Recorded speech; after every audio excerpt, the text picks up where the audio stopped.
everybody? Welcome to another edition of Real Spit from a Gangsta Gone Legit. Before we get started, make sure to hit that like and that subscribe button. Yo, today's guest, we have my man, Vacado Williams, a.k.a. 8. What's up, man? Hey, what's going on, family? You already know, man. Thanks, man. Thanks for being a part of this platform, man. Appreciate you, man. So, let's get right into it, man, and let's take the people back. I want to know who is 8. Okay. And where you from?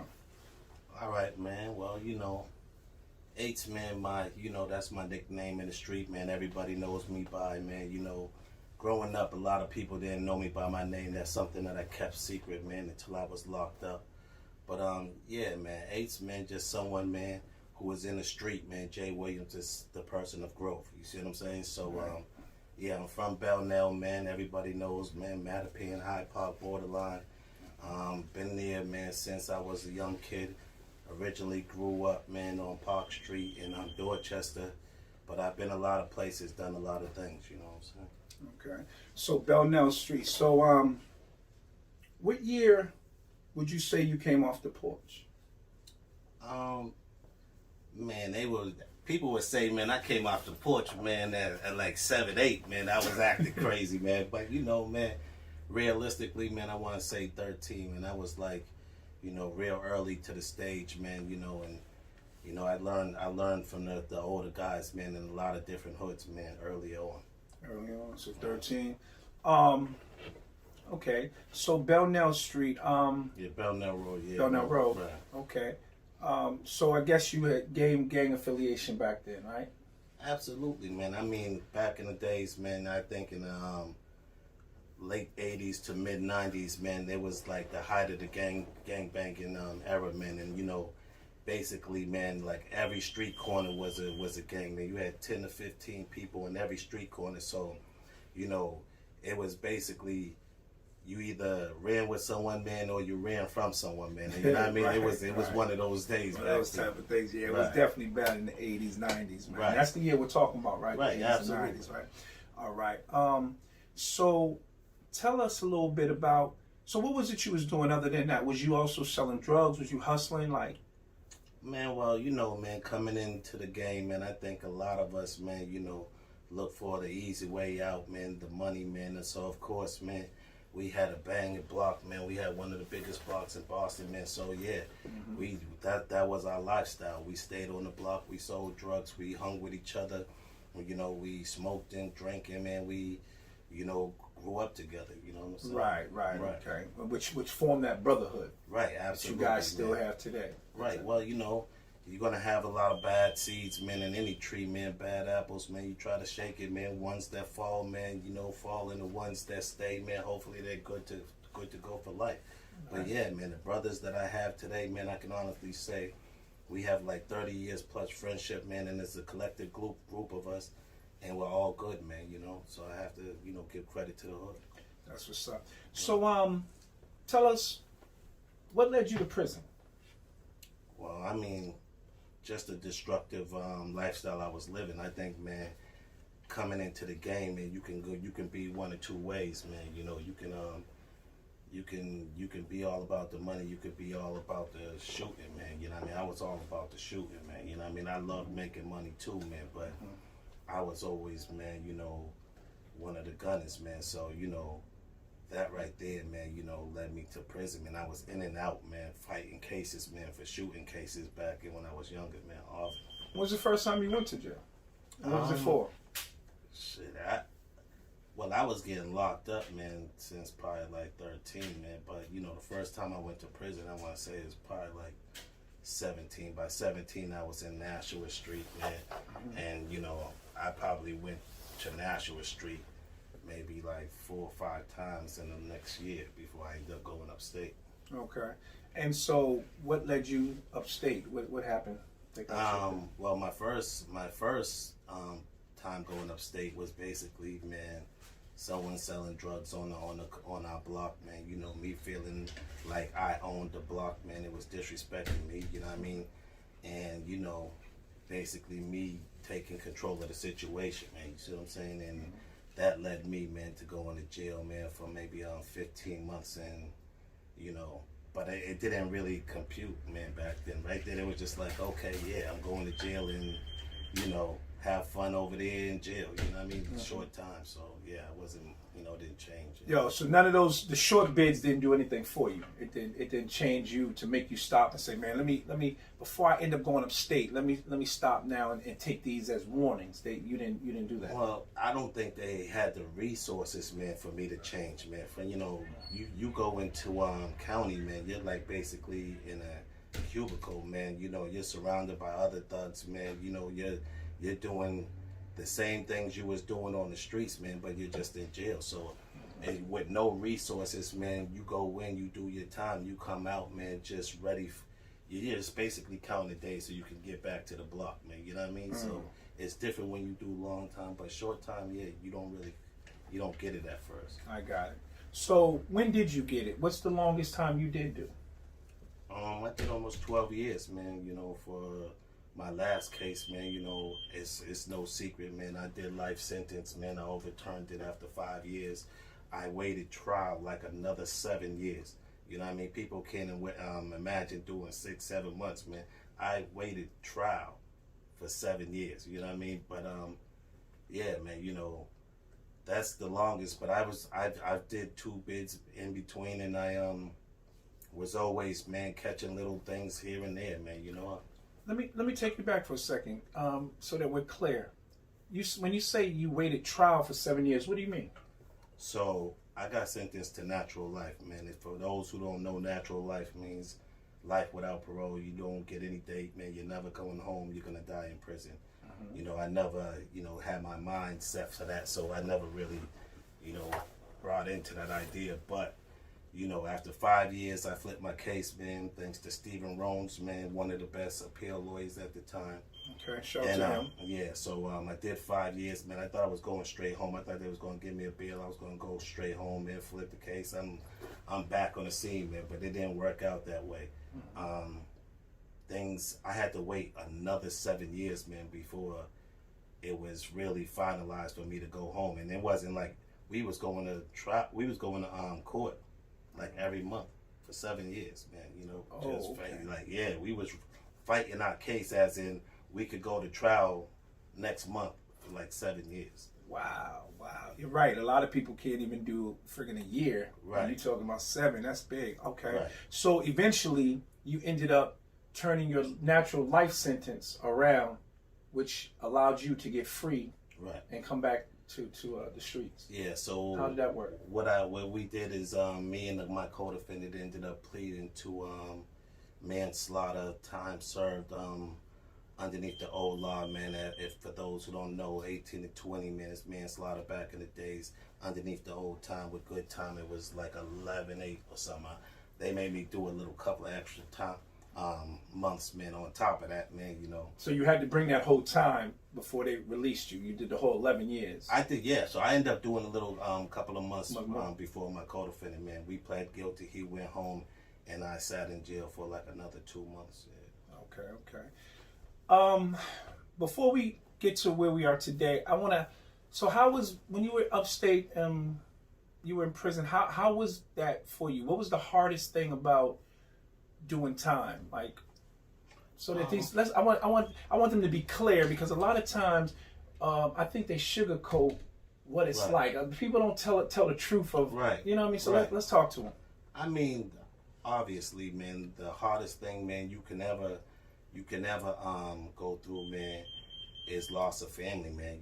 Loss of time, and just loss of where you're at in the world, man. There's people, man, they go upstate, man, and they go crazy, man. You see what I'm saying? Like, you go in one way, you come out another, man. So it's about, man, first you have to have your mind right, man. You have to know that you're doing day for day, man, and you have to be mentally set for that, man. But you lose a lot, man. You lose everything when you go to jail. You lose money, you lose time, man. You lose relationships, man. You know what I mean? You might think that your wife and you have a solid relationship, man. You know what I mean? And 2-3 years later, man, you know what I mean?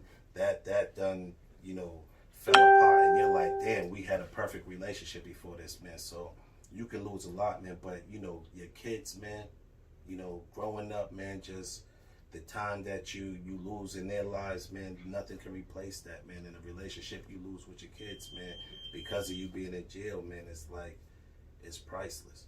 Right.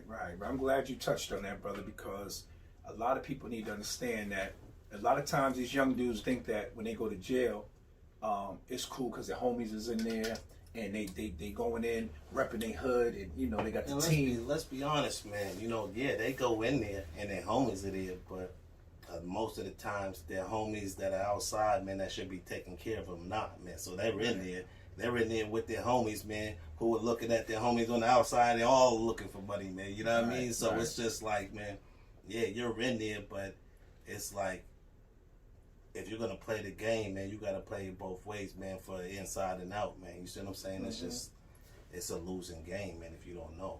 So when you first came home, right, that's a lot of time, and it makes a lot of people, like you said, it does a lot of things to you mentally. Right. Did it have you bitter? Did you come home more angry than you were when you went to prison?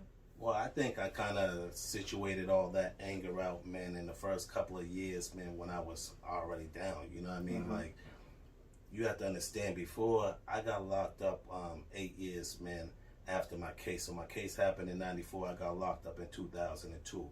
So during like the last year, I want to say, of us being on the street, man, you know, we had calmed down a lot, man. There wasn't really any drama with anybody, man, you know, and we was running from the feds, you know what I mean? So I had kind of had a different mind state, you know, going in, and especially, man, if people read my book, man, they know that, you know, the mother of my kids had got locked up at the same time, man. She went to the feds, man, got snatched up for the feds, went to the feds, man. So my kids were basically, you know, I didn't have a mother at the time. So it's just like, man, it was a hardship all around the board. Okay. I appreciate you sharing that too. That's real. So you go in, you do 11 plus years, correct? Right.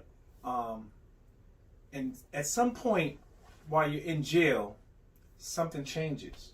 Right. What changed, brother? Let me know what changed. I mean, just the realization of, man, you know, why I'm here, man. What the game was all about. What was we playing for? What was the stakes, man? You know what I mean? What did we own, man? You know what I mean? Me and my team, man, we went through hundreds of thousands, if not millions, man. You know what I mean? And it's like, man, at the end of the day, man, we should have owned blocks, man. You see what I'm saying? We should have owned a half a Mattapan, man. You know what I mean? It's like we didn't have that mind state to really elevate, man, and just build as a team, man. So we always been collectively entrepreneurs, but it's more to the game, man. You see what I'm saying? So yeah, man, I just wanted a different change, man. You know what I mean? It's like you run through this shit, man, but what do you get out of it? So on that change, would you say, and a lot of the episodes, I always say that the streets love no one, that the streets are fake. Man, they cold. Okay, so you agree with that? Man, the streets, man, ain't never loved nobody, man. Listen, man, the streets are there, man, to play you, man, and when they're finished, man, they're gonna have another player, man.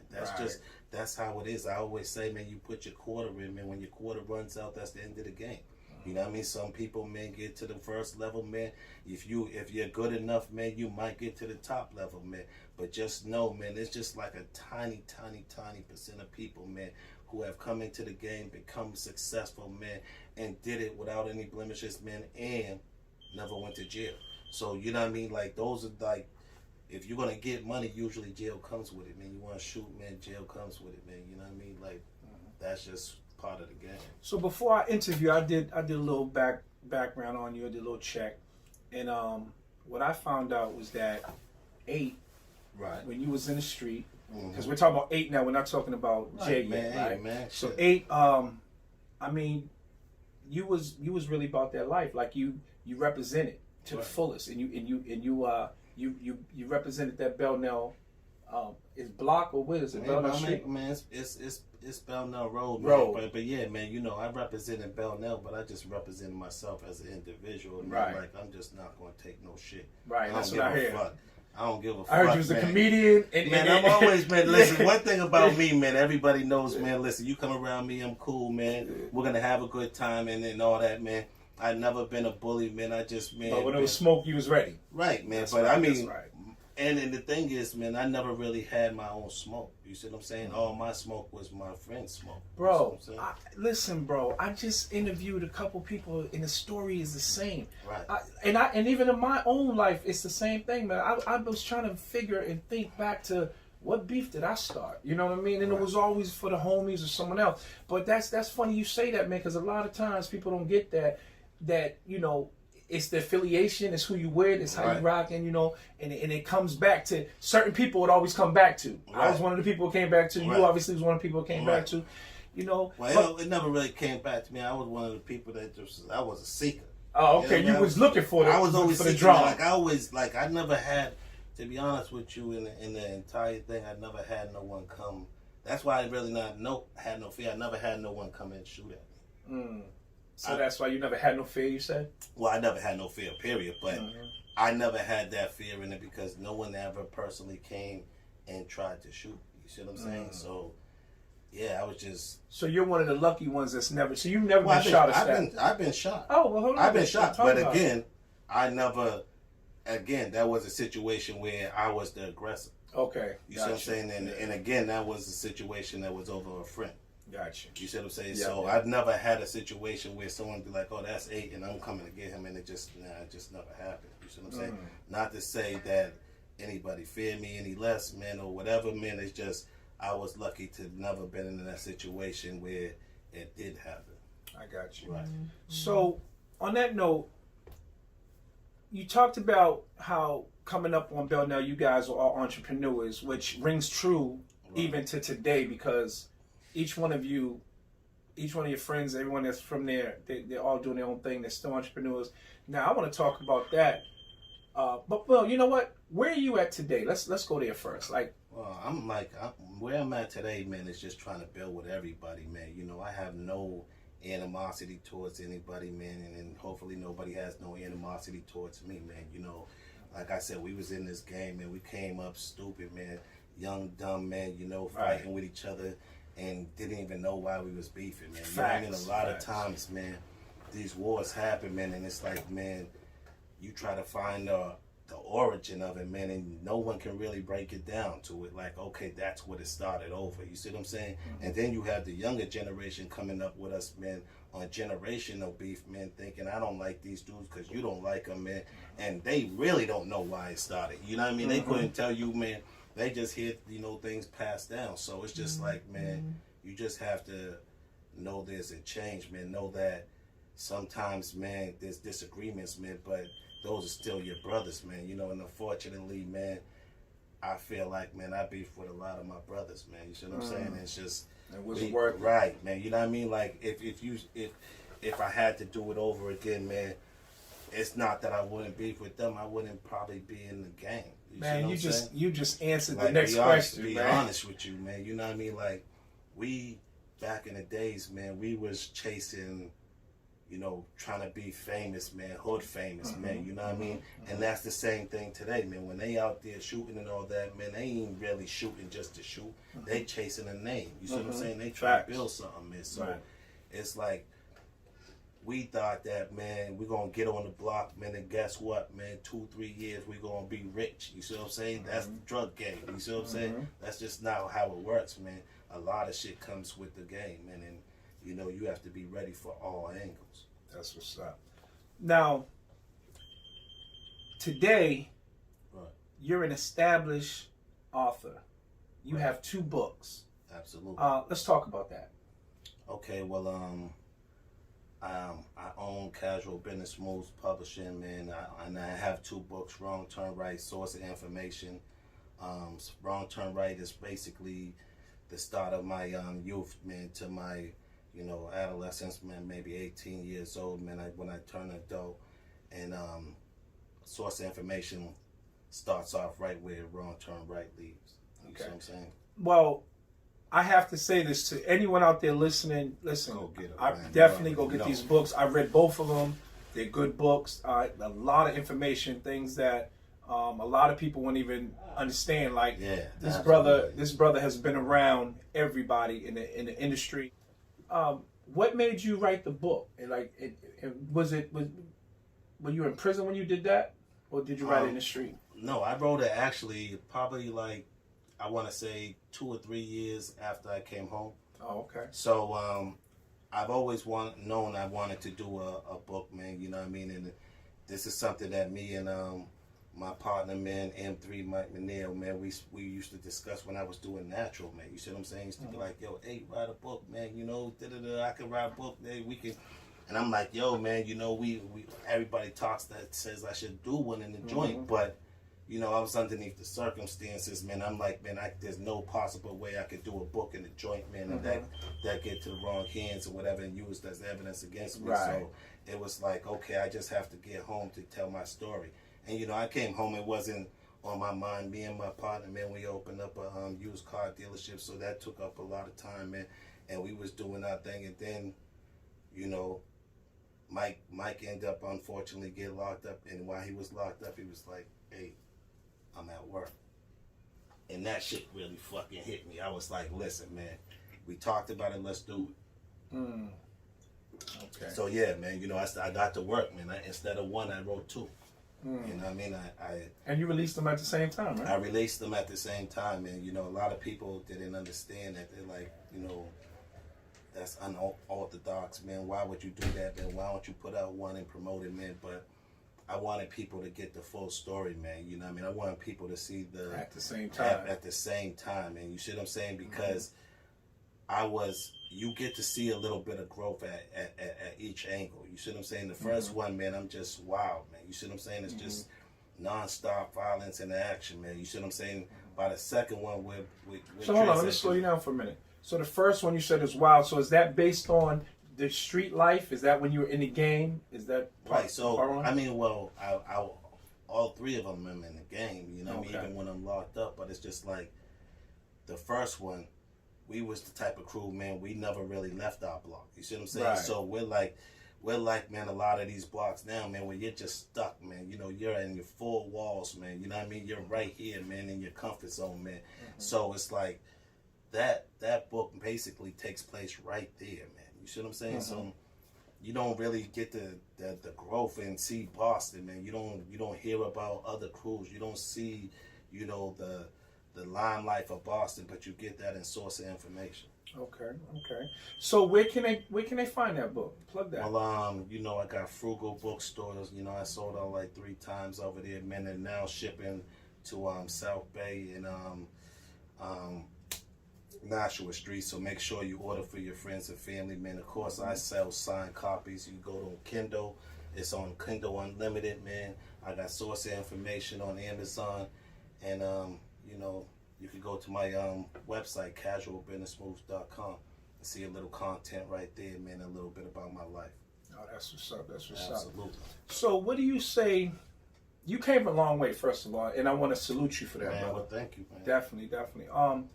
What do you tell a young 8? I say, if I had to tell a young 8, man, I say, listen, man,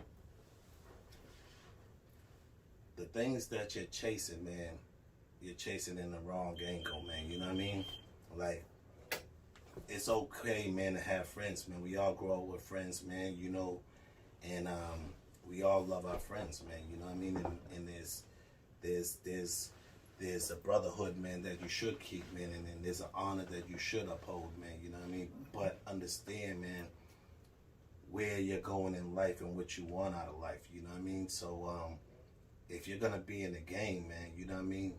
Just understand the rules, man. Understand, man, how that thing how that path is gonna go, man. You know what I mean? And it's probably gonna lead the same way, man. It depends on your attitude and how you play the game.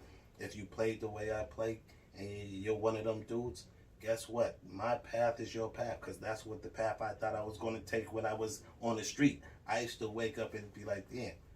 You know, damn, is this going to be the day I get locked? You see what I'm saying? So I would tell the young 8, get a trade, man. You know what I mean? Start off early, man. You know what I mean? Build up your credit, man. You know, invest in real estate, man. Stack your money, man.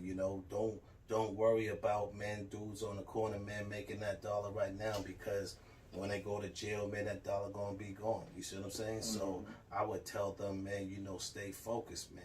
And for the hustlers, man, listen, man, you're in the game. You know what you want out of it, man. And make sure you get out of it and get out. Don't stay in, man. You see what I'm saying? This ain't a winning game for you to stay in, man. I want to see everybody win. Just because you were doing it the wrong way, I still want to see you win. You see what I'm saying? But you have to do the right thing with your money. You know what I mean? You have to invest, man. If you're sitting there, man, and you just taking trips and you're just buying jewelry and you're doing that, man, guess what, man? You're going to be losing at the end, man, because if you spend all that money, then go to jail, man, then come out, man, in your late 30s, guess what, man? You're really fucked up in the game. You see what I'm saying? Facts. Appreciate that. That's a juice drop right there. Before I let you go, I want to ask you another question, brother. Anything, man. Well, in closing, I want to know, what was your biggest regret when living that lifestyle? I think my biggest regret, man, again, man, is like being a part of a situation, man, that we end up losing good friends, man. You see what I'm saying? Mm-hmm. Like, that's something, man, I gotta live with for the rest of my life, man. I gotta realize, man, I gotta understand, did I make the right decision? Did I do something that caused that death? You see what I'm saying? Mm-hmm. And it's not even on our side, it's on both sides. You see what I'm saying, man? Because, you know what I mean, like, you think everybody's, man, so far apart and that your enemies are clowns and all that, man. And guess what? They calling you clowns right back. You see what I'm saying? Right. But it's just because you're not together, man. Y'all are so much the same, man. If y'all was together, you probably end up liking your enemies. Like, oh shit, motherfuckers are not that bad. Motherfuckers are cool. Motherfuckers are cooler than the dudes I be hanging with. You never know. Some of the niggas I hang with. So you might, you see what I'm saying? So it's just, man, a lot of times, man, we're pit against each other, man, and we don't even know why we're fighting against each other, man. So that's my biggest regret, man, is just fighting against people that, man, I love, man, and that, man, warring against, man, people I don't even know. You see what I'm saying? Right. So we lost a lot of good people, man, and that's always gonna live with me. That's always gonna live with me. Got you. Well, listen, man, I really appreciate you being on this platform, man. You are a real example of a Gangsta Gone Legit, brother. And again, I salute you. I wish you the best in everything you do, man, and much success in his books. And I understand you have a third one coming too, right? Well, I actually am working on 2, man. You know what I mean? So I'm working on 2 right now. I'm working on the sex book, man. That's going to be my next one out, man. I'm going to hit the ladies, man, with some, like, Zane, man, hood Zane stuff, man. Hardcore, man, you know what I mean? Right. But it's all made up stories, man. It's going to be different scenarios, man, different ages, whatever. So I'm going to use my creative mind in that one, man.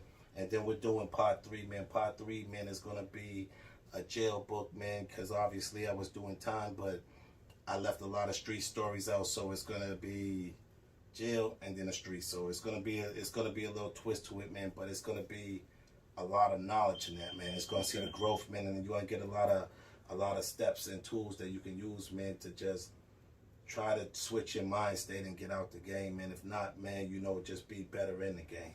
Got you. And when can they expect to read that? Well, right now I'm working on a book right now, man. Ronnie Quality just signed to the label, man. So I'm trying to his is gonna drop first.